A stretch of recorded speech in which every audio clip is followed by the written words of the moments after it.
मुलांना अभ्यासिका आई वडिलांची भूमिका काय आहे याच्यावर आज नागपूरच्या उर्वेला डॉक्टर बाबासाहेब आंबेडकर या हॉलमध्ये इथे कार्यक्रम घेण्यात आला। आपल्याकडे मान्यवर साहेब जुळलेले आहे। वतीने सर आपला परिचय सांगा। मी अशोक सरस्वती बौद्ध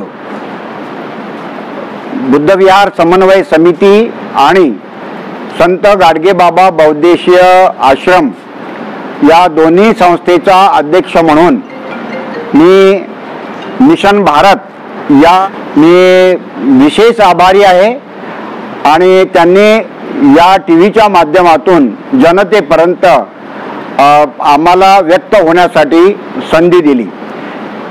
काल आणि आज 30 आणि 31 ऑगस्ट रोजी Babasaheb Ambedkar engineering association of India म्हणजे बानाई या संस्थेचा जो हॉल आहे आंबेडकर सांस्कृतिक भवन, या भवनमध्ये 2 दिवसाचं हे मुलांच्या अभ्यासात पालकांची भूमिका या विषयावरती पती पत्नींचं हे शिबिर आम्ही आयोजित केलेलं होतं।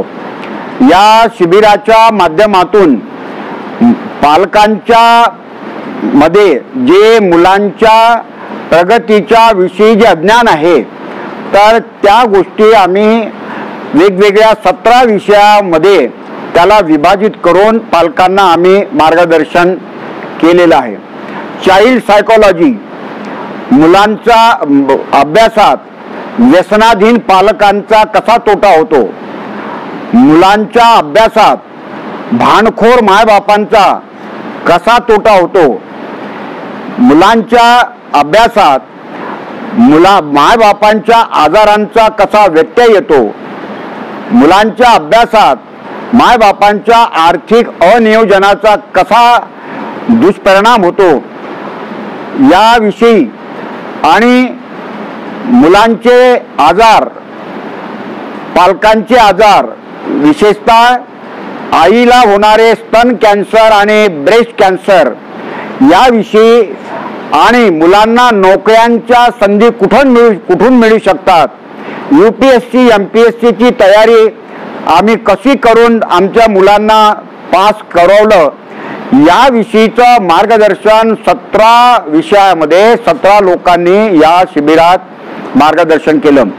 या शिबिराचं उद्घाटन महाराष्ट्र अंधश्रद्धा निर्मूलन समितीचे जिल्हा अध्यक्ष सरदार जगजीत सिंगजी यांनी केलं आणि या शिबिराचा समारोप सुप्रसिद्ध नेत्रतज्ञ डॉक्टर ND पाटील साहेब यांच्या प्रमुख उपस्थितीत आणि सुप्रसिद्ध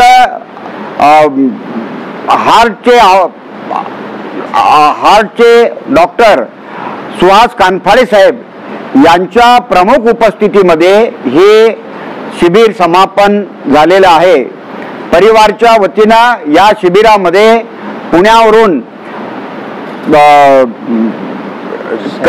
संचेती मॅडम पण आलेल्या होत्या। त्या सर्वांचं मी मनापासून आभार मानतो। जवळपास 70 मायबापांनी 70 पती पत्नी जोडप्यांनी म्हणजे एकंदरीत 70 लोकांनी या शिबिराचा लाभ घेतला आणि आम्ही अपेक्षा करू तर या शिबिराच्या मुळे पालकांमध्ये जागृती होईल आणि त्याचा एक आदर्श समाज निर्मितीमध्ये फायदा होईल हा विश्वास व्यक्त करतो आणि मी माझं निवेदन थांबवतो। मान्यवर साहेबांनी मुलांना अभ्यासिका आई वडिलांची भूमिका याच्यावर सुद्धा असं मार्गदर्शन केलं। डॉक्टर बाबासाहेब आंबेडकर ज्याप्रमाणे सुभेदार रामजी आंबेडकर यांनी आपल्या शिक्षणाच्या महत्त्व जाणून डॉक्टर बाबासाहेब आंबेडकर सारखा सूर्य घडवला आणि त्यांचे आज फळं समाजातली प्रत्येक व्यक्ती हक अधिकारांचा फायदा घेऊन आले आणि मोठ्या मोठ्या पदावर चालले। याची एक मोठा ज्याच्या मार्गदर्शन करताना आई वडिलांचा काय असती भूमिका याच्यावर हा सुंदर असा उत्तम या नागपूरच्या उर्वेला कॉलनी या उर्वेला आंबेडकर सभागृहामध्ये ते करण्यात आला आणि मान्यवर सरांनी याच्यावर विस्तृतपणे माहिती सांगितली। आपल्याकडे श्री मॅडम साहेब त्यांची जाणून प्रतिक्रिया काय आहे? डॉक्टर एन डी पाटील साहेब सुद्धा या कार्यक्रमामध्ये विशेष अतिथी म्हणून होते आणि यांनी सुद्धा सुंदर असं मार्गदर्शन करून जनजागृती फैलण्याचं काम सुद्धा केलं आहे. आपल्याकडे चॅलेंज जुळलेले आहे, जाणून घेऊया त्यांचं काय सगळं पाहिजे. मी doctor N D Patil, eye specialist, आणि हा अति उत्तम कार्यक्रम असा आणि एकदम वेगळा कार्यक्रम पालकांसाठी की त्यांच्या पालकांना जेव्हापर्यंत त्यांना असं प्रकारचं प्रबोधन न केल्यानं त्यांचे जे मुलं आहेत, त्यांच्या जे संगोपन आहे, त्यांची जी वाढ आहे, त्यांच्या अभ्यासात जी गोडवा निर्माण करायचा आहे किंवा त्यांच्या जे विकृती असतील त्यांना नाहीसं करणं, ह्या पूर्ण सब्जेक्टबद्दल 17 सब्जेक्ट्स होते. त्यांचा प्रबोधन करणारे भाऊ अशोक सरस्वती यांनी आणि बाहेरचे आलेले सगळे मान्यवर लोकांनी खूप चांगल्या प्रकारे त्यांचं प्रबोधन केलं आणि अशी आशा व्यक्त करतो की ज्या लोकांनी याचा लाभ घेतला आहे ते पुढे जाऊन आणखीन लोकांना इन्व्हॉल्व करतील आणि या अशा प्रकारे असे वर्कशॉप्स ऑर्गनाईज करतील. Thank you very much.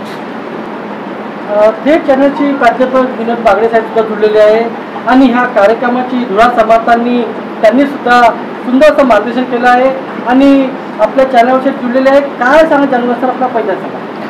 मी प्राध्यापक विनोद बागडे, संचालक doctor Babasaheb Ambedkar school of mission officer.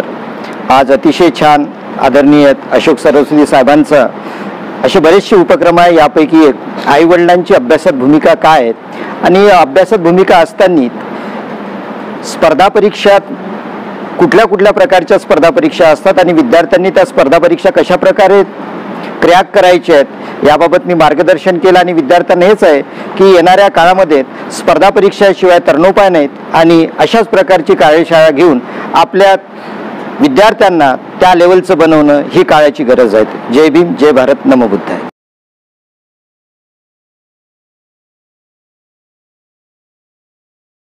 Good पॅरेंटिंगच्या दृष्टीनं काही बदल आम्ही करून आम्हाला निश्चितच त्याचं बेनिफिट्स मिळणार आहे आणि पुढच्या काळामध्ये आमच्या मुलांशी आम्हाला संवाद साधून त्यांना कसं बदलवता येईल, विविध नोकऱ्यांच्या दृष्टीनं म्हणा किंवा एक चांगला माणूस घडवण्याच्या दृष्टीनं आणि एक चांगला माणूस जर घडला तर देश घडवण्याच्या दृष्टीनं एक आदर्श सहजीवनाची सुरुवात चांगल्या पतिपत्नी म्हणून आम्ही करणार आहोत आणि हे सगळं आम्हाला जे मिळालं ते या सगळ्या मान्यवरांच्या मार्गदर्शनातून मिळालेलं आहे. तेव्हा या मार्गदर्शनाचा लाभ आम्हाला होणार आहे आणि आम्ही रिक्वेस्ट करतो की म्हणजे पुढच्याही अनेक प्रत्येकच महिन्यात जर का अशा पद्धतीचे 2 दिवसाचे शिबिरं झाले, असे वर्कशॉप झाले तर एक एक विषय देखील आम्ही बारकाईने समजून घेण्यासाठी तयार आहोत. कारण आमचे प्रश्न आता मोठे होत आहेत.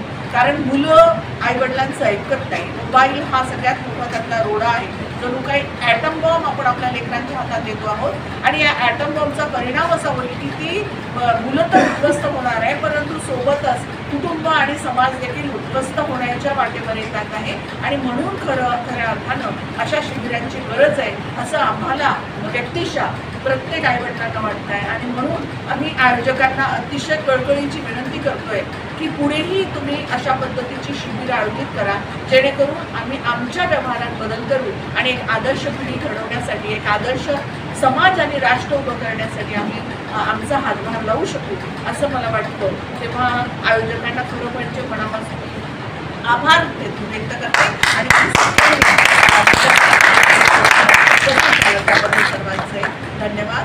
जय भीम, जय ज्योती, जय संविधान. एक मिनिट केली त्यांनी आणि तळागाळाच्या लोकांना जागृतीचं काम करतात आणि हक अधिकाराच्या गोष्टीवर त्यांनी ठामपणे मत ठेवतात. आज आपल्या चॅनल हे जुळलेले आहे. काय सांगा जाणून घेऊया मॅडम, आपला पहिला सांगा. सर्वांना माझा आज हा जो एवढ्या मोठ्या संख्येने काल 30 आणि आज 31 अशा या 2 दिवस हा एवढा मोठा हा जो कार्यक्रम आयोजित केलेला आहे ते आमचे आदरणीय माननीय सन्माननीय अशोक भाऊ बौद्ध आणि माझ्या शेजारी उभ्या आहेत त्या आमच्या बहिणी आहेत सरस्वती दादांच्या विषयी हा परिवार आणि हे जे कुटुंब आहे हे 2014 पासून या बुद्धविहार समन्वय समितीची स्थापना झालेली आहे, तेव्हापासून मी या कार्याला जोडलेली आहे. आणि आमचं हे जे कार्य आहे शेड्यूल आहे, तर त्यांचं एवढा मोठा पूर्ण आपल्या पूर्ण महाराष्ट्रभर त्यांचा तो कार्यक्रम चालत असतो. मोठमोठ्या अधिवेशनं आणि मोठमोठे कार्यक्रम राबवून ते जनतेला जागृत करत आहेत. आणि त्यांचे जे कार्य आहे अतिशय वाखाणण्यासारखे आहे. आणि त्यांच्याबरोबर सोबत देणारे जे कार्यकर्ते आहेत तेही खूप सुंदर जोडलेले आहेत आणि मोठमोठे वक्ते आहेत. आणि आजचा हा जो कार्यक्रम मुलांसाठी, आईवडिलांसाठी, पतीपत्नींसाठी जे ठेवलेला आहे तो याच्याकरता की या संस्कारामुळे मुलांवर आपल्या आईवडिलांचे काय परिणाम आणि त्यांच्यापासून होणारे त्यांचे फायदे या वरती जे काही त्यांनी संदेश देण्याकरता हा कार्यक्रम 2 दिवसाचा ठेवलेला आहे.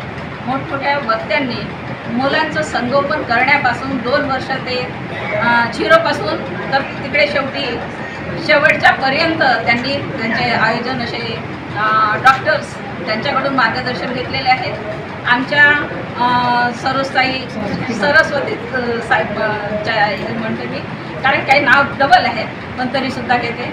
आणि आमच्या ताराताई पण आहेत. तर या संपूर्ण अशा जी आदरणीय जे वक्ते इथे उपस्थित झालेले, तर पहिल्या सुरुवातीपासून कालच्या तर इतके सुंदर त्यांनी वक्तव्य दिलेले, सर्वांना सद्बुद्धीत झालेले आहे की आम्हाला एवढं मार्गदर्शन आजपर्यंत कुठेच मिळालेलं आहे. हा जो उपक्रम तुम्ही राबवलेला आहे तो अतिशय स्तुत्य आहे.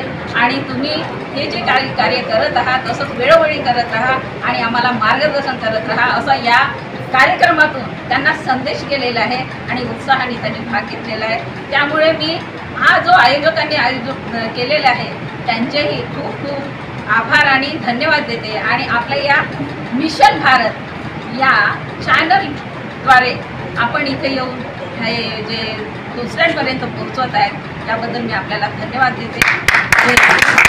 थोडासा लांब राहतो, फक्त पटकन बोलणार नाही की त्या विचाराला उत्तर घेणार नाही. आता ह्या सगळ्या बाबतीतले जे आपले ऑब्झर्वेशन आहेत ते आपण अगदी मुलांच्या समोरच बोलतो की हा ना हा लाजतोच, हा ना हा बोलतच नाही, हा ना हा फार मस्तीच करतो, त्याचा आधार हवं. आणि त्यामुळे अशा कुठल्याही पद्धतीच्या गोष्टी, कोणी हुशार असेल, कोणी हुशार असेल, पण कमी हुशार म्हणजे अभ्यासात ना, जगण्यात नेहमी कमीच हुशार असेल असं नाही. आणि आपल्याला अशी अनेक उदाहरणं माहिती आहेत की जी कदाचित अभ्यासात खूप हुशार होती किंवा नव्हती, पण पुढे आयुष्यात चांगलं करिअर बनवू शकली किंवा चांगलं काम करू शकली आणि चांगलं स्वतःच्या पायावर उभी राहू शकली.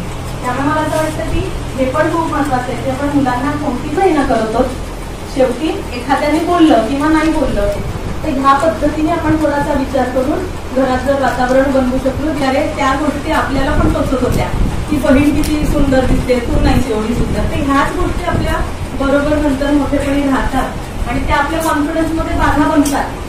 आणि त्यातनं आपल्याला वर येण्यासाठी कितीतरी आपल्याला झगडावं लागतं स्वतःशी.